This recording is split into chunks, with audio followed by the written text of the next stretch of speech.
Day 1. Day 7. Day 12. 14 days. Day 17. I've been calling it lockdown for 4 days now. Try 25 days. This is Cal, our guest for this week. Because I was sectioned on the 2nd of March. I didn't know you'd been sectioned.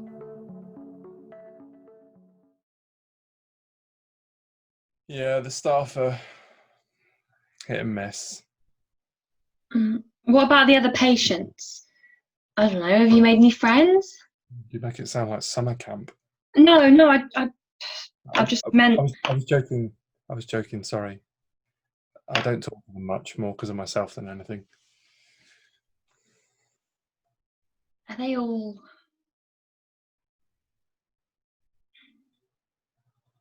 Did they all try and kill themselves? Oh, no. Lacey has bipolar. Milo does too, I think, or maybe he just does drugs. There's a couple people with depression. Surprisingly, there's only one I see dead people syndrome. You can't say that. It's true. She's really creepy. Right. Imagine you're me on my first night in here. Mm-hmm. They've got me keeping the door open all night. And I wake up in the middle of the night, right, with this shadow hanging over me. I look up and there's this bedraggled woman standing in the doorway, way past her golden years, just standing there. I mean, that's not that bad. It gets worse. She says to me, Mm. "Nice night, dearie, isn't it?" And I say something like, "Oh yeah, it's lovely." And she says, "I wasn't speaking to you. I was speaking to the sweet little girl there." And she points just behind the head of my bed. Oh my God! Yeah. First night, yeah. Depressed as fuck, but I didn't sleep for a week. Put the knife away, dearie. There's a good girl. Give me the news. Honestly, though, most people seem normal. It's worse at night. There's more high M's, more staff rugby tackling patients to the floor. What's high M's? And people actually get tackled to the floor. Okay, so high M's is high emergency. There's all these little red buttons on the unit, and if you hit one, staff come running from all the different wards, and there's this really loud, really annoying alarm that goes off. It's not like the films, people don't get piled on, but they do restrain people, yeah. Have you ever been restrained? Wait, sorry. No, don't answer that. I'm sorry. Don't say sorry. Okay, sorry. Oh, sorry. I'm going a bit stir crazy in my flat by myself. Clearly, I've completely lost my filter. What about your 1 hour's exercise? Have you taken that today yet? Actually, I've not taken it at all. I've not left my flat in almost a month. What? The virus. It's kind of scary. I've taken my rubbish out, but that's about it. What about food? Work? Well, most people are working from home now anyway. I've always worked from home. I get a food delivery when I can get a slot, otherwise takeaway or freezer food.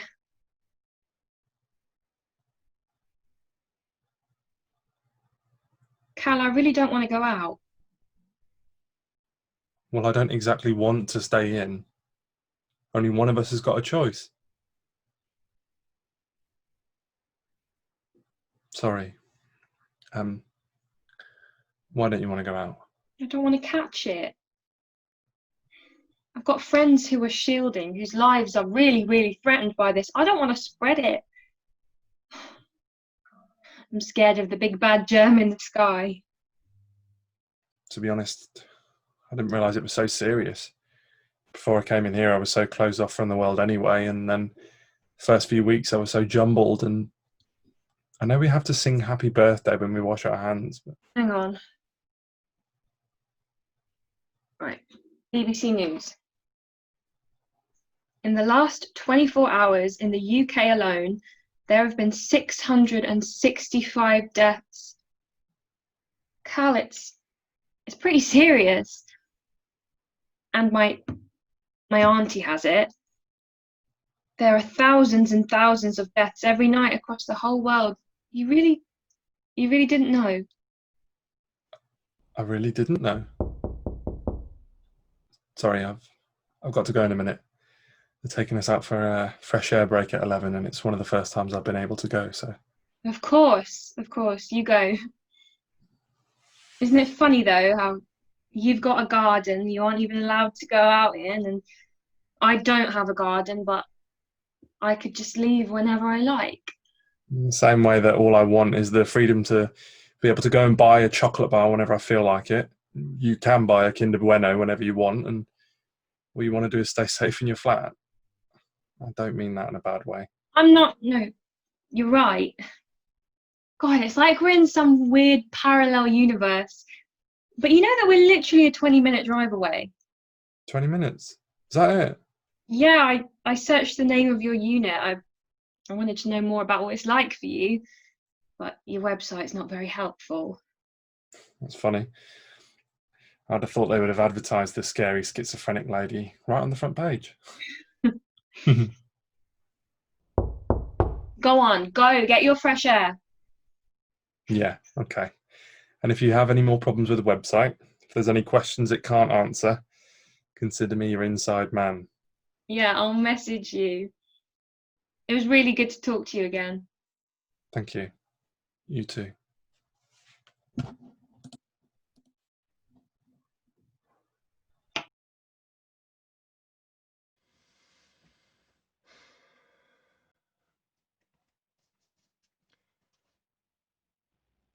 Hello, world. Hello, world. Like anybody's even going to watch this. Oh, and of course, I can't edit this, so I suppose this is my introduction now. Hello, world. I did upload a video before, but it got taken down. Hi guys, gals and suicidal pals, it's me, Callum, the one who got banned from YouTube.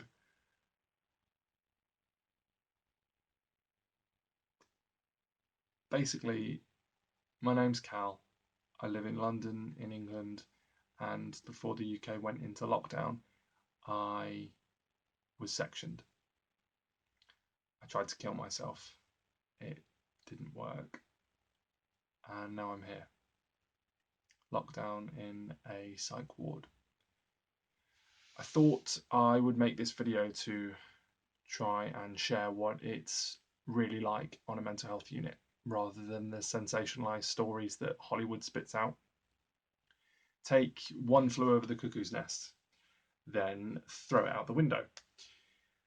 For a start, they don't use straitjackets, there are no padded rooms, and apart from the door to the ward, the staff can't lock you in anywhere. We also don't have therapy or see a psychiatrist every day. There are ward rounds, which are once a week. My doctor comes on Thursdays. This is boring. No one cares about this. So 4 things I want you to know about psych wards.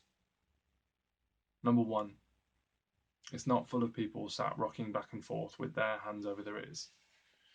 There are a lot of very unwell people here, myself included, even though I look fine. Some of us do hear things. Some of us don't want to be alive.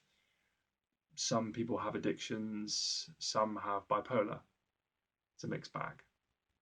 And that brings me on to the second point. People on a mental health unit are not a danger to you.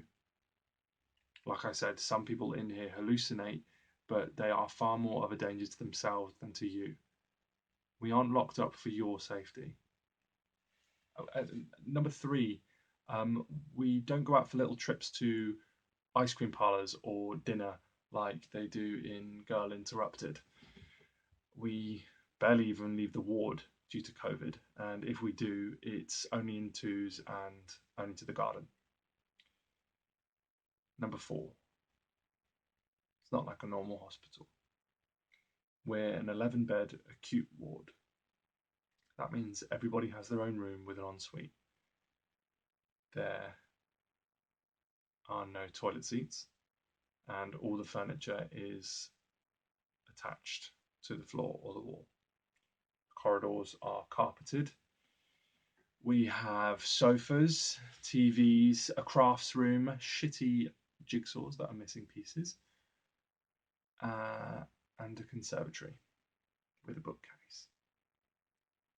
And this is where I've lived for the past 54 days, against my will, because I was sectioned. I was on a 5-2, which meant that medical staff kept me for a few hours before psych came. Then they put me on a section 2, 30 days. And then that was extended to a section 3, which is 6 months. I'm in here because I tried to kill myself. I was alone. I don't have friends. My family are done with me. My life leaves no impact on anyone. There are no good things in my life. And even though that's true, they insist on keeping me alive, even though my life doesn't matter because I'm a danger to myself.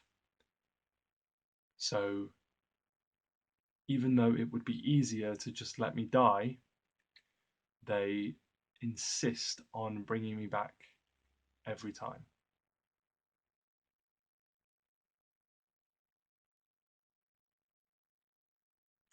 I'm a waste of resources, and they've still sectioned me to keep me alive. That's it.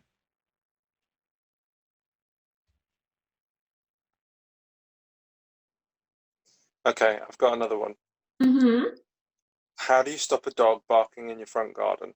Move out. Put him in your back garden. Why are all of your jokes anti-jokes? If they're funny, why does it matter? Well, they're not funny. What are you laughing for then? Why are you putting makeup on to go to the supermarket? Well, because someone told me to vlog it. And if I'm going to look like a thumb, I at least want to be a pretty thumb. You're really going to vlog it?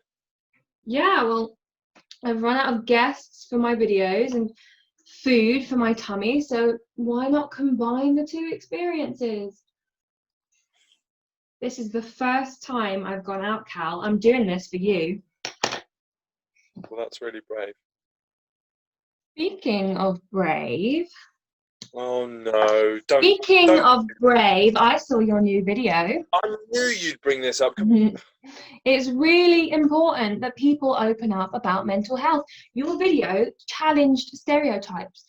You brought up iconic films that people know and used them to change perspective and re-educate.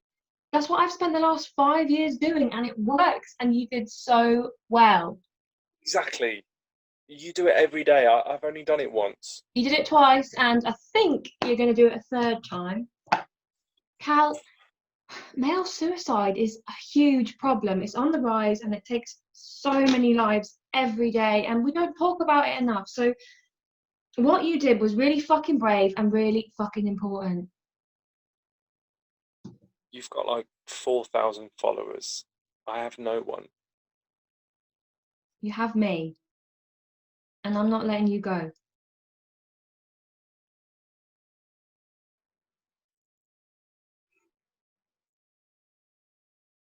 Did I tell you about the bamboo? No, Cal, you did not tell me about the bamboo. Well, I did tell you about Helen wanting me, Pete, and Nikki to reinvigorate the garden, yeah? So it turns out there's this big, massive planter right in the middle of the garden, and it's full with bamboo. But apparently, ages ago, they planted this really rare rose in the middle of it. So we've been trying to cut back the bamboo as best we can, and look what happened. Can you? What the fuck, Cal? What did you do? Why? Calm down, Mum. I didn't do it myself. Apparently, it's quite common to have a skin allergy to bamboo. What? But we use bamboo for like everything. I've got bamboo socks on, for fuck's sake. It's literally just raw bamboo that produces the rash on the skin. I mean, I've eaten bamboo. I had a bamboo pillow. So anyway, I'm thinking a jumper tomorrow to avoid. God, it's way too hot for that. So you're going out again tomorrow? Yep, I'm on general now, general observed, so I can't go out on my own, but Helen's taking me and Pete back into the garden tomorrow afternoon, yeah. No idea why I said yes, but I'm kind of dead set on finding this mythical rose now, so... Well, if you find this mystical rose, you better get me pictures or I won't believe a word of it. Oh yeah, classic Devin. I knew you'd do this, pulling the pic so it didn't happen card. Yeah, really mature. Cal, you seem like you're doing so much better. I feel like I'm doing better. Right, well, I'm ready. So, any last requests? I don't know, crumpets I could mush them through the camera to you? Nope, I'm quite happy with my salad sandwiches, thanks. But it's been really nice to talk again. Look after yourself, Devin, and let me know when you're home safe. Yeah. I will. And let me know if you find this rose. Yeah, I will. See ya. All right, bye.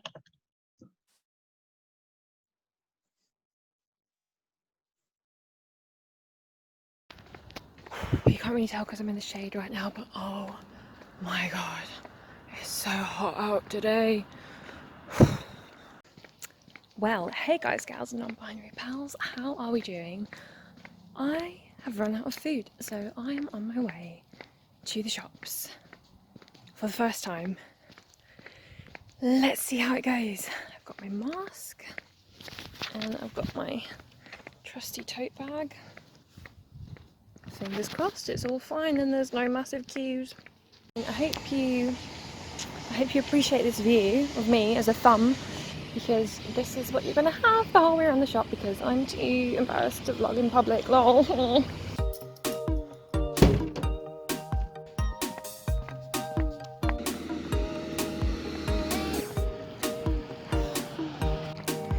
Loo roll also would be really great, as I'm down to my last roll.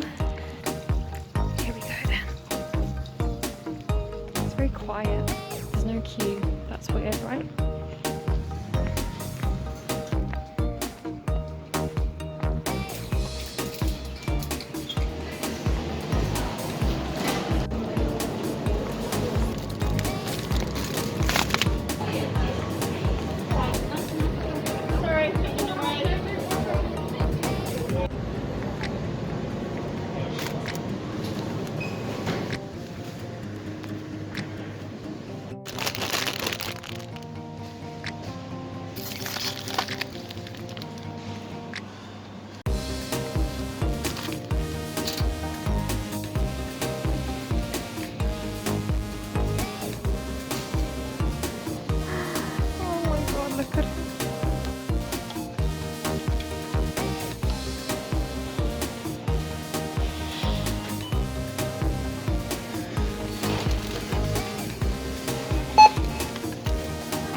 Like sweating under that mask.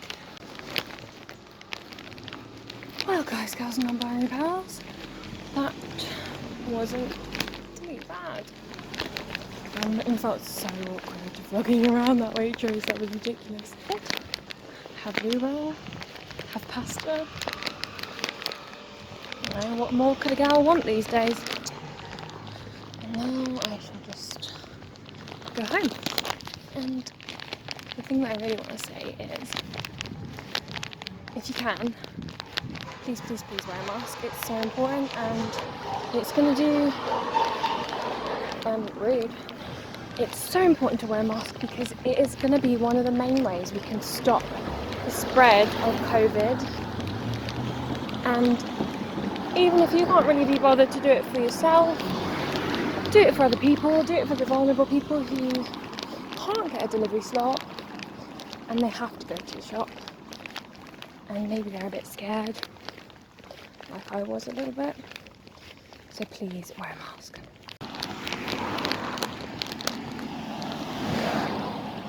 And one more thing I wanted to say was, if you haven't already, go and watch my good friend Cal's new video on his channel. Very insightful, very eye-opening, and I hope it will change your perspective just like it changed mine. Yeah, you know what guys, I'm gonna be really honest here and say that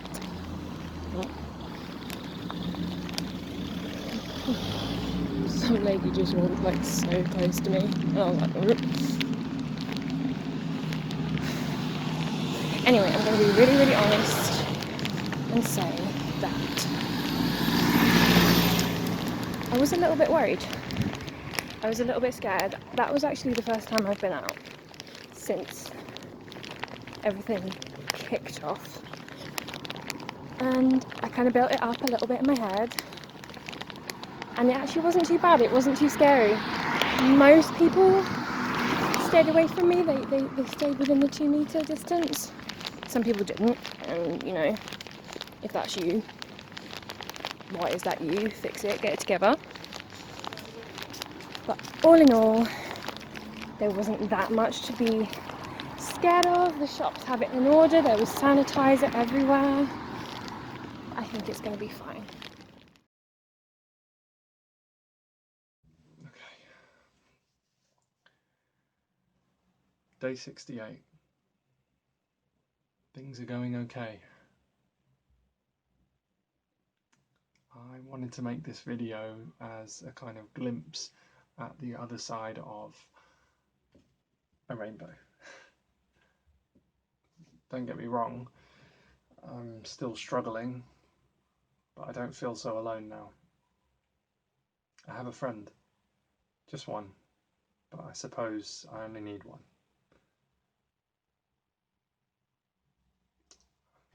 I have my things back. They took everything because I tried to hurt myself on the ward. Because I did hurt myself on the ward. It's a safety thing, but it means that I had to ask for clean clothes each morning. And now I'm on general obs, which means they only check on me once an hour. And I've been going out into the garden with the occupational therapist, Helen. We found this rare rose growing in a load of bamboo. Oh, and I found out I'm allergic to bamboo. Things are going well for the first time in years.